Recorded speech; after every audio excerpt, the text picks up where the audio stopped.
Salut les copains, les copines, tout le monde, j'espère que vous allez tous bien. On se retrouve pour une nouvelle vidéo parce que en fait avec Lolo, vous savez qu'on aime beaucoup la nourriture. D'ailleurs elle est pas là, c'est la semaine où sa maman elle l'a. Vous savez qu'on aime beaucoup la nourriture. Et ce que vous savez moins, c'est qu'on aime beaucoup le jardinage aussi pour avoir des bons légumes, pour pouvoir faire des bonnes recettes et tout ça. Et du coup ma mère a été très sympa puisqu'elle avait un petit terrain agricole en fait qui était depuis des décennies dans la famille, qui n'était pas utilisé. D'ailleurs regardez, les voisins ils foutaient tous leurs déchets verts au bord là. Du coup j'avais aucun moyen d'accès. Ce qu'on a fait avec ma fille, ceux qui ont peut-être suivi sur Facebook, on a fait des marches en torchis en fait. Donc c'est un mélange d'argile que j'ai trouvé plus bas dans le terrain, un mélange d'humus, c'est des feuilles, des branchages, tout ça pété, voilà. Et puis j'ai trouvé sur le chemin, du sable en fait. Sur le chemin, il y a des écoulements. Alors je sais pas si c'est naturel ou pas, sachant qu'il y a eu un gros chantier là-bas, il y a une grosse baraque qui a balafré la forêt d'ailleurs. Donc il y a plein de sable en fait qui s'écoule jusqu'ici. Donc vous pouvez voir, en fait on faisait notre petit mélange ici en ramenant de l'eau et en mélangeant machin et tout. Et ça nous a fait un espèce de ciment, vous allez voir, il est pas sec. Je pense qu'il aurait fallu, pour bien faire un bon mortier ciment, il aurait fallu que j'achète ou que je fasse de la chaux. Alors vous allez me dire, mais comment on fait de la chaux? Et bien de la chaux en fait c'est du calcaire qui est chauffé à 900 degrés. Et voilà, il perd son carbone et ça devient de la chaux. Et c'est un liant qui sèche plus rapidement quand même que l'argile. La terre argileuse que j'ai été chercher en bas. Voilà, hop, putain fait chier, il pleut, ça va encore ralentir le processus de séchage. Et voilà, ça va de ce grillage là-bas, sur la largeur, à ce grillage ici. Vous allez me dire, c'est pas très large et tout, mais ça va très loin au fond. Je vais y aller avec vous, on va essayer de pas se casser la gueule. Oh le bordel. Ouais, bah ouais, parce que du coup, il y a plein de branches de gens qui... Alors déjà, moi j'ai dégagé un sentier. Il a fallu que je coupe quelques arbustes, quelques branchages, histoire de passer. Et puis il y a plein de gens aussi qui ont foutu un tas de merdier.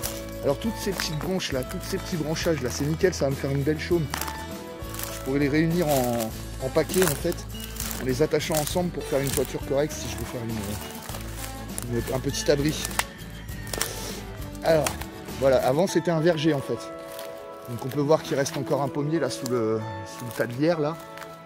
Ça aussi, ça doit être un pommier. Alors c'est moche, là-haut, il y a une espèce de... Là, je vous ai pas montré derrière l'arbre, là, en fait, derrière le pommier, il y a une espèce de... Comment dire, de baraque en métal, là. Comment on dit, merde, un mobil-home, un truc comme ça. Mais en métal, et c'est des gens bien intentionnés qui ont déposé ça il y a plusieurs dizaines d'années déjà. Donc voilà, alors apparemment, il y aurait... Non, c'est sûr même. Ah oui, en fait, vous voyez les deux arbres là chez la voisine, en fait, il y a un tuyau qui passe entre les deux, en béton, avec un petit ruisseau à l'intérieur en fait. C'est pas en pression, hein, c'est juste pour que ça s'écoule. Ça va jusqu'à un lavoir plus loin. Donc là, je peux rien faire, là, je peux pas pénétrer là-dedans, c'est impraticable. Je me suis fait un chemin sur le côté, histoire de... Voilà, pouvoir aller jusqu'au bout. Voilà, putain, mais les gens, je vous jure, une chaise, machin, des pots... Il y a de tout et de n'importe quoi, mais surtout n'importe quoi. Donc voilà, on arrive au bout du jardin. On va l'appeler, je sais pas, le jardin du lavoir, je sais pas. Voilà. Donc là, on va s'éclater, on va faire des petites buttes et tout, on va faire des trucs sympas. Donc là, le but, dans un premier temps, là-haut, ça va être de faire finir l'escalier. Ensuite, faire des clôtures en bois avec ce genre de... Non, ça c'est un pommier, je crois, ça reste dans... Ah non, c'est de l'orme, je sais pas quoi. Donc avec ce genre de truc tressé en fait, sur des piquets, on va faire des barrières en haut, barrières en bois, style un peu celte là, pour ceux qui kiffent l'archéologie expérimentale. On avait choisi 7 endroits qui étaient à peu près plats pour faire une cabane éventuellement. Et alors on va garder le circuit en S que je viens de faire là.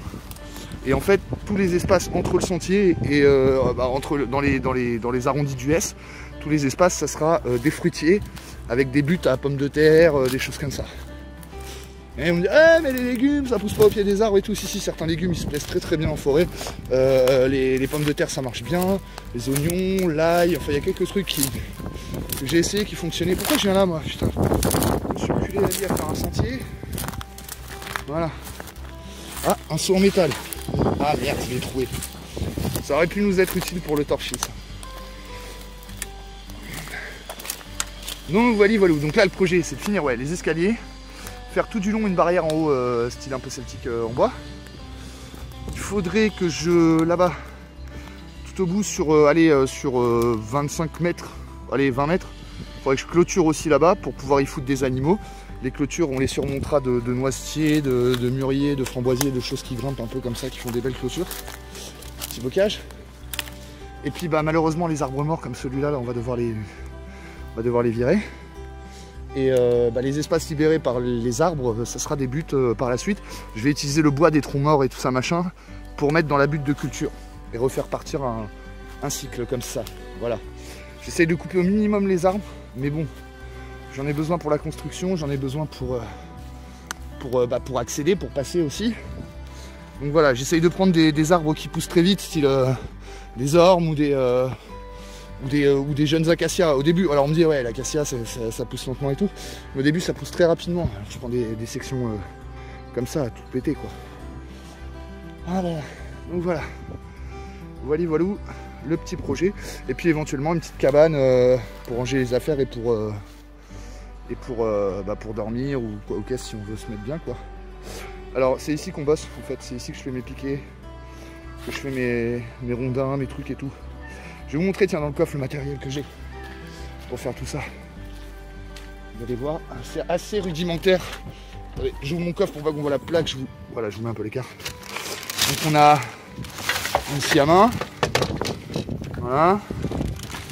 On a une pelle bêche. Je l'ai pas nettoyé hier, oh le cochon sale. Mais comme j'y vais tous les jours, c'est déprimant en fait, je les nettoie tous les jours. Donc maintenant je les nettoie tous les 2 jours. Une hachette. Hop. Une masse, une massette. Évidemment bon des gants de travail, ça c'est sûr. Ça c'est les petits de Lolo. Voilà. Et là on a quoi. Voilà les gars. Hop, il y a un petit camion là qui passe à côté. Voilà, le coin pour fendre, machin, tout ça, truc et tout. Bon, je vais vous laisser parce que je sais pas ce qu'il fait le camion là, je vous laisse. À toutes mes autres. Bon mes petits bichons, c'est dingue le nombre de mecs en fait qui viennent ici et qui repartent après, bizarrement. Je crois que c'est des gens, ils veulent mettre des saloperies en fait. Donc voilà. Bon bah écoutez, moi je vous ai tout dit sur mon projet. Attendez, je vous remets sur les outils. Je vous ai tout dit de mon projet, donc voilà tous les outils que j'utilise. Évidemment toujours dans le coffre, la tente, le duvet de Lolo qui est derrière, un peu de liquide de refroidissement, de l'huile, enfin des trucs pour la bagnole, quelques outils, et puis beaucoup de, et puis du gros son aussi derrière, voilà, ça c'est bon. Voilà. Donc voilà, bah écoutez, je vous dis à tous les petits bichons, et puis je vous referai des petites vidéos sur ce projet qu'on fait avec Lolo. Voilà, c'est pour ça en fait qu'on avait délaissé un petit peu la cuisine, parce qu'on se consacre à un autre projet qui est beaucoup plus important, un petit jardin qu'on appellera je pense le jardin du lavoir, et qui sera trop stylé après à la fin. Voilà, à tous mes petits bichons, ciao ciao.